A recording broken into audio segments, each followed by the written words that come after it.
ZEE5 ಇರುವಾಗ ನೀವು ನಿಮ್ಮ ನೆಚ್ಚಿನ ಶೋಗಳನ್ನ ಎಂದಿಗೂ ಮಿಸ್ ಮಾಡಿಕೊಳ್ಳುವುದಿಲ್ಲ. ಅದು ಸಂಪೂರ್ಣ ಉಚಿತವಾಗಿ. ಹೌದು ಮೇಡಮ್ ಅವರೇ, ಏನೋ ಗೊತ್ತಿಲ್ಲದೆ ಈ ಥರ ತಪ್ಪು ಮಾಡ್ಬಿಟ್ವಿ. ನೋಡಿ, ನಮ್ಮ ಮಮ್ಮಿ ಆಣೆಗಳು ಅಲ್ಲ, ತಾಯಿಯೇ ದೇವರು ಅಂತಾರೆ. ಹಾಗಾಗಿ ನಾನು ಅಮ್ಮನ ಮೇಲೆ ಆಣೆ ಮಾಡಿ ಹೇಳ್ತೀನಿ, ಇನ್ಯಾವತ್ತು ಈ ಥರದನ್ನ ಮಾಡಕ್ಕೆ ಹೋಗಲ್ಲ ಮೇಡಮ್ ಅವರೇ. ಇದು ಸತ್ಯ ಸತ್ಯ ಸತ್ಯ. ಹೌದು ಮೇಡಮ್, ಇದು ಸತ್ಯ. ಇವನು ತಾಯಿಗೆ ತಕ್ಕ ಮಗ. ಅಂದ್ರೆ ನಾನು ಆಡ್ತಿರೋದು ಸತ್ಯ ಅಂದ್ಮೇಲೆ ನನ್ನ ಮಗ ಆಡ್ತಿರೋದು ಸತ್ಯನೇ. ಏನೋ ಮತ್ತೆ ನಾಟಕ ಆಡ್ತಿದ್ದೀರಾ? ಇಲ್ಲ ಮೇಡಮ್, ನಾಟಕ, ಪಾರಿಜಾತ, ದೊಡ್ಡ ಸಣ್ಣಟ ಎಲ್ಲ ಬಿಟ್ಬಿಡ್ತೀವಿ. Only digital media. ಮೇಡಮ್ ಅವರೇ, ಇದೊಂದ್ಸಲ ನಾವು ಮಾಡಿರೋ ತಪ್ಪನ್ನ ಹೊಟ್ಟೆ ಹಾಕೊಂಡು ಕ್ಷಮಿಸ್ಬಿಡಿ ಮೇಡವ್ರೆ. ದೇವರಾಣೆಗಳು ಈ ಥರ ಮಾಡೋದಕ್ಕೆ ಹೋಗಲ್ಲ. ನೀವು ಹೆಂಗ್ ಹೇಳ್ತಿರೋ ಹಂಗ ಬಾಲ ಅಲ್ಲಾಡಿಸ್ಕೊಂಡು ಇದ್ಬಿಡ್ತೀವಿ.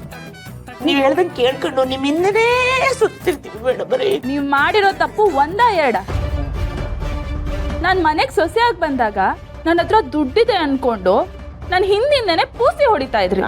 ಆಮೇಲೆ ನನ್ನ ಹತ್ರ ದುಡ್ಡಿಲ್ಲ ಅಂತ ಗೊತ್ತಾಗಿದ ತಕ್ಷಣ ಬಿಡಿ ಕಾಸಿಗೂ ಬೆಲೆ ಇಲ್ಲ ಅನ್ನೋ ಹಾಗೆ ಹಂಗಸಿ ಮಾತಾಡಿದ್ರಿ. ಮನುಷ್ಯನ್ಗೆ ಬೆಲೆ ಸಿಗೋದು ಹಣದಿಂದ ಅಲ್ಲ, ಆ ಮನುಷ್ಯನಿರೋ ಗುಣದಿಂದ. ಆ ಗುಣದ ಲೆಕ್ಕಾಚಾರದಲ್ಲಿ ನೀವ್ ಎಂತ ಭಿಕಾರಿಗಳಂತ ಗೊತ್ತಾ ನಿಮಗೆ? ನಿಜ ಮೇಡಮ್, ಒಳ್ಳೆತನ ಅನ್ನೋದು ನಮ್ಮ ಹತ್ರ ಒಂಚೂರು ಇಲ್ಲ. ನಮ್ಮನ್ನು ಸುಮ್ಮನೆ ಬಿಟ್ಬಿಡಿ. ಇನ್ಮೇಲಾದ್ರೂ ನಮ್ಮ ಪಾಡಿ ನಾವು ದುಡ್ಕೊಂಡು ಬದುಕ್ತೀವಿ. ನಮ್ಮನ್ನು ಕ್ಷಮಿಸ್ಬಿಡಿ. ಕಾಲೆಲ್ಲ ಹಿಡ್ಕೋಬೇಡಿ. ನೀವ್ ಏನೇ ತಪ್ಪು ಮಾಡಿರ್ಬೋದು, ಆದ್ರೆ ನೀವು ವಯಸ್ಸಲ್ಲಿ ನನ್ಗಿಂತ ತುಂಬಾ ದೊಡ್ಡವರು. ನಮ್ ಯಜಮಾನ್ರ ಮುಖ ನೋಡ್ಕೊಂಡು, ಅದಕ್ಕೆ ಮುಖ ನೋಡ್ಕೊಂಡು ನಾನ್ ನಿಮ್ಮನ್ನ ಕ್ಷಮಿಸ್ತಾ ಇದ್ದೇನೆ.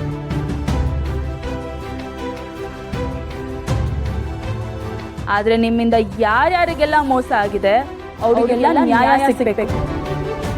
ಕಷ್ಟಪಟ್ಟು ದುಡ್ದಿರೋ ದುಡ್ಡನ್ನ ಯಾರು ಮೋಸದಿಂದ ಕಳ್ಕೋಬಾರ್ದು. ಅಲ್ಲ ಮೇಡಮ್ ಅವರೇ, ನೀವೀಗ ಹಿಂಗಂದ್ಬಿಟ್ರೆ ಹೇಗೆ? ನಾವು ಏನೋ ಕಮಿಷನ್ ಅಂತ ಪುಡಿಗಾಸ್ ಅಷ್ಟೇ ತಗೊಂಡಿರೋದು, ಅದನ್ನ ಬೇಕಾದ್ರೆ ವಾಪಸ್ ಕೊಡ್ಬೋದು. ಆದ್ರೆ ನಿಕ್ಕಿದ ದುಡ್ಡೆಲ್ಲ ಅವನೇ ತಾನೇ ಎತ್ಕೊಂಡು ಹೋಗಿರೋದು. ನಾನು ಹೆಂಗ್ ತೀರ್ಸಕ್ಕಾಗತ್ತೆ ಮೇಡಮ್ ಅವರೇ? ನಿಮಗ್ ನಿಜವಾಗ್ಲೂ ಬುದ್ಧಿ ಬಂದಿದೆ, ನೀವು ನಿಜವಾಗ್ಲೂ ಪಶ್ಚಾತ್ತಾಪ ಪಡ್ತಿದ್ದೀರಾ ಅಂತ ನಂಬಿ ಆ ದುಡ್ಡನ್ನ ನಾನೇ ಕ್ಲಿಯರ್ ಮಾಡ್ತೀನಿ. ಥ್ಯಾಂಕ್ ಯು ಮೇಡಮ್ ಅವರೇ. ನೀವು ಮೋಸ ಮಾಡಿರೋದು ಅಪ್ಪನ ಹೆಸರು ಹೇಳ್ಕೊಂಡು, ಅದಕ್ಕೋಸ್ಕರ ನಾನು ಈ ದುಡ್ಡನ್ನ ತೀರಿಸ್ತಾ ಇದ್ದೀನಿ. ಯಾವುದೇ ಕಾರಣಕ್ಕೂ ಅಪ್ಪನ ಹೆಸರಿಗೆ ಧಕ್ಕೆ ಬರಬಾರ್ದು. ಇನ್ನೊಂದ್ಸಲ ಏನಾದ್ರೂ ಅಪ್ಪನ ಹೆಸರಿಗೆ ಮಸಿ ಬಳಿಯೋ ಕೆಲಸ ಮಾಡಿದ್ರೋ ಜನ್ಮ ಜಾಲಾಡ್ಬಿಡ್ತೀನಿ.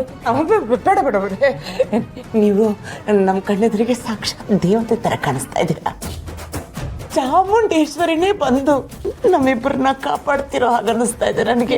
ಚಾಮುಂಡೇಶ್ವರಿಗೆ ಕಾಪಾಡೋದಕ್ಕೂ ಗೊತ್ತು, ಸಂಹಾರ ಮಾಡೋದಕ್ಕೂ ಗೊತ್ತು. ಅದು ನಮಗೆ ಗೊತ್ತು ಮೇಡಮ್. ನೀವೀಗ ಮಾಡ್ತಾ ಇರೋ ಉಪಕಾರ, ನಿಮ್ಮ ಋಣ ನಮ್ಮಲ್ಲಿ ಯಾವಾಗಲೂ ಇರುತ್ತೆ ಮೇಡಮ್. ನೀವು ಏನು ಹೇಳ್ತಿರೋ ಹಾಗೆ ಕೇಳ್ಕೊಂಡಿರ್ತೀನಿ. ಈ ಋಣ ತೀರ್ಸೋದಕ್ಕೆ ನಿಮಗೊಂದು ದಾರಿನೂ ಇದೆ. ನಾನು ಇಷ್ಟೆಲ್ಲ ನಿಮ್ಗೋಸ್ಕರ ಮಾಡ್ತಿರೋದ್ರಿಂದ ನೀವು ನನಗೋಸ್ಕರ ಒಂದು ಕೆಲಸ ಮಾಡ್ಬೇಕು. ನಮ್ಮಿಂದ ಕೆಲಸ ಆಗ್ಬೇಕಾ ಮೇಡಮ್ ಅವರೇ? ಹೇಳಿ, ಅದೇನು ಅಂತ ಹೇಳಿ. ನಮ್ ಪ್ರಾಣ ಬೇಕಾದ್ರೂ ಕೊಟ್ಟು ಮಾಡ್ತೀವಿ.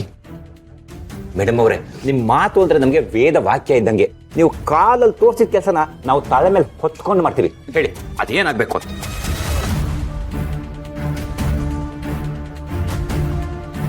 ಹಾಗಾದ್ರೆ ಹೇಳ್ತೀನಿ, ಸರಿಯಾಗಿ ಕೇಳಿಸ್ಕೊಳ್ಳಿ. ಏನು ಮೇಡಮ್ ಅವರೇ? ನೀವಿಬ್ರು ಧನಲಕ್ಷ್ಮಿ ಅದ್ಕೆ ಹಾಗೆ ಐಶು ಪುಟ್ಟ, ನೀವಿಷ್ಟು ಜನ ಮನೆ ಖಾಲಿ ಮಾಡ್ಕೊಂಡು ಹೊರಟೋಗ್ಬೇಕು.